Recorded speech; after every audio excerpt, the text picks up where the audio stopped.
Cette chaussure, en fait, on a voulu la rendre éco-conçue via la durabilité. Alors, le Long Lasting Factor, c'est un outil qui nous permet de caractériser la résistance des produits. C'est un ensemble de tests laboratoires qui vont nous permettre, une fois avoir fait ces essais sur la chaussure, de pouvoir évaluer la durée de vie de notre produit chaussant. Donc, on va savoir dire, une fois qu'on conçoit une chaussure ou pendant la phase de conception, on va savoir dire en amont combien de temps la chaussure va résister. Donc, on a fait plein d'itérations jusqu'à ce qu'on soit les meilleurs de la gamme du marché actuel sur chaque type de dégradation qu'on voit apparaître sur les chaussures de foot. Donc tant qu'on n'avait pas des résultats laboratoires largement supérieurs à ce qu'on a actuellement dans la moyenne du marché, on ne voulait pas valider le produit. Les plus gros défis auxquels on a fait face, c'est surtout la maîtrise du processus de conception parce que c'est quelque chose qui n'existe pas encore sur le marché actuel du football. On a dû aussi faire face à des nouvelles dégradations qu'on n'observait pas forcément sur le terrain avant et on a trouvé des tests pour pouvoir modifier et améliorer le produit en continu. Et c'est comme ça qu'on arrive au bout de plusieurs années à concevoir une chaussure très résistante et éco-conçue.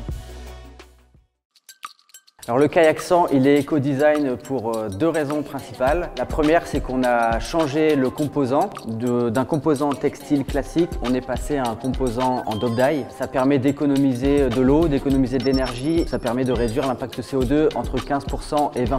La deuxième raison pour laquelle le kayak 100 il est éco-conçu, c'est qu'on a travaillé fortement la réparabilité du produit. Le taux de réparabilité du kayak 100, il est de 94%. Ça veut dire que nos clients, ils peuvent soit décider de réparer leur kayak tout seul.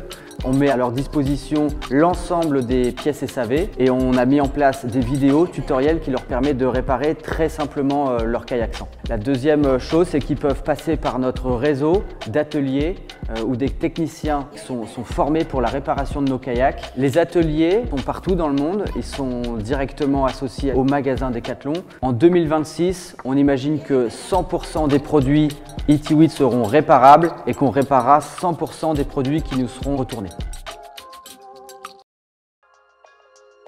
Ce qu'il faut savoir, c'est qu'un chausson, plus tu grimpes, plus ça s'use. La semelle s'use. Du coup, il existe une solution qui est le ressemblage, qui permet d'éviter de jeter le chausson. La problématique qu'on avait, c'était qu'une partie des utilisateurs ne savent pas quand il faut ressemeler. Donc du coup, ils vont trop user la semelle, ça va abîmer le chausson, et du coup, après le ressemblage, il sera soit moins efficace, soit impossible, et donc il faudra jeter le chausson. Donc nous, ce qu'on a voulu faire, c'était de créer un simple témoin d'usure qui permet de dire à l'utilisateur « Attention, stop, là, il va falloir penser à ressemeler son chausson ». Les meilleures idées, en fait, elles paraissent simples, et celle-ci, elle est simple. Par contre, elle est moins simple pour la réalisation technique, parce qu'il fallait relever le défi sur un matériau très fin, 2 mm d'épaisseur, de le rendre bicolore, avec une régularité de qualité et de finesse.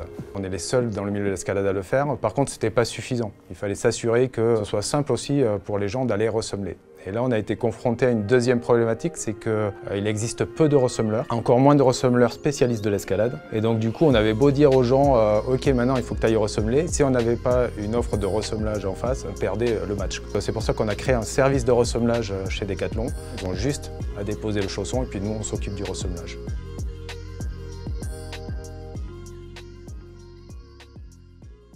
Bonjour Lucille. Bonjour. Est-ce que tu peux nous expliquer en quoi consiste ton métier? Alors moi je travaille au développement durable et je suis chef de projet sur l'allongement de la durée de vie des produits. On vient de voir un kayak et des chaussons d'escalade réparables. On a vu aussi des chaussures de foot qui étaient durables. Est-ce qu'il existe d'autres produits sur lesquels vous travaillez pour rallonger justement cette durée de vie? Alors oui, il y a pas mal de produits sur lesquels on travaille ce sujet. Au niveau de la durabilité, on va beaucoup travailler le sujet sur les textiles, donc notamment les chaussettes, les t-shirts, les pantalons. Au niveau du référentiel qu'on met en place, ça va par exemple être définir ce qu'est un t-shirt durable, donc quels sont les tests qu'on doit mettre en place, où est-ce qu'on définit le critère de durabilité. Et ensuite derrière, on va venir appliquer cette méthodologie sur les t-shirts. Et pareil pour les familles de produits qu'on définit.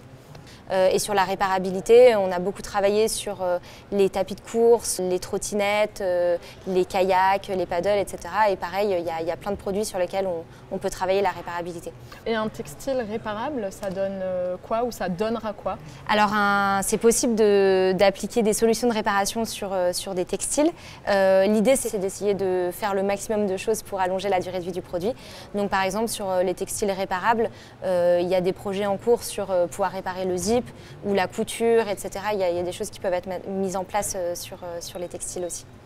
Et c'est finalement un peu un changement parce ce qu'on a vu au début du programme, c'était plutôt des produits sur lesquels on travaillait vraiment sur les matières ou en phase de fabrication vraiment pure et dure. Là, c'est vraiment sur la phase d'utilisation. Donc ça veut dire quoi? Que ça appartient, vraiment au consommateur de décider ce qu'il va faire de ce critère éco-design? Oui.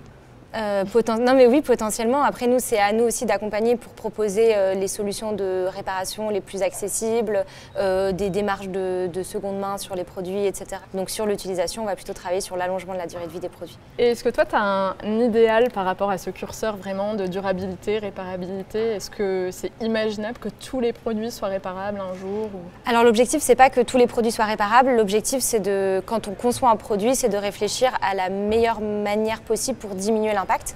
Le mieux, c'est de réussir à travailler sur toutes les actions qu'on met en place.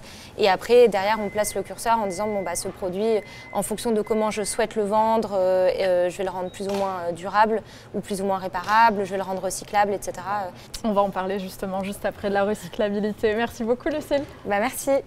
Et une fois qu'on a fini d'utiliser nos produits, qu'on veut s'en séparer, eh bien, il se trouve que les ingénieurs réfléchissent aussi à l'après.